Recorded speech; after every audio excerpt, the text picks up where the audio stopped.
Do you recognize this famous Hoosier behind me? There's only one confirmed photo of him, and his name is Billy the Kid. He was a Wild West legend, and chances are you've heard some myths about him.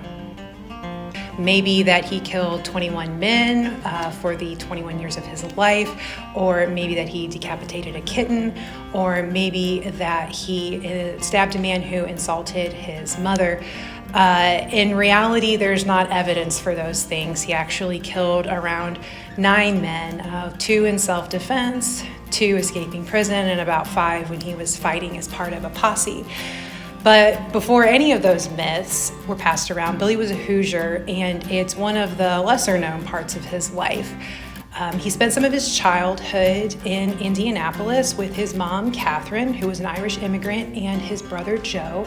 And they lived in the Mass Ave area in the kind of mid to late 1860s, starting when Billy was around 5 years old. And his name was Henry McCarty at that point. So historians have traced a few of the family's addresses to the Massachusetts Avenue area, and it was just growing as a corridor of small businesses and groceries, and it was traversed by wagons and a mule-pulled passenger car. They don't know a lot, though, about what the family was doing while they were here. They don't know why they came, they don't know what Catherine did for a living, and they don't know if Billy went to school here. But one of the things they do know is that Catherine met a Hoosier who would become Billy's stepfather. His name was William Henry Harrison Antrim, and they met around 1865, and he was a Civil War veteran who was born in Huntsville. He and Catherine ended up moving out west to Kansas after leaving Indianapolis, and there they both bought land and she started a laundry. They both kept moving west, and eventually they married, and she died in 1874 from tuberculosis. And William wasn't there. He was out mining, and eventually his relationship with Billy soured.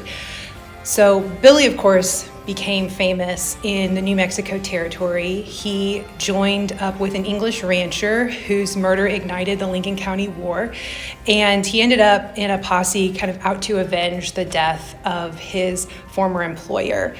Over the course of his life, Billy escaped jail more than once and in pretty astounding ways, and thus added to his legend status. So Billy had another important Indiana connection as well. Brookville native Lew Wallace, who was governor of the New Mexico Territory at that point. And Billy wrote Lew to strike a deal to clear his slate of violence by testing against some of the corrupt men that he'd fought against. But in the long run, Wallace didn't grant him amnesty, and Billy was eventually convicted and sentenced to hang.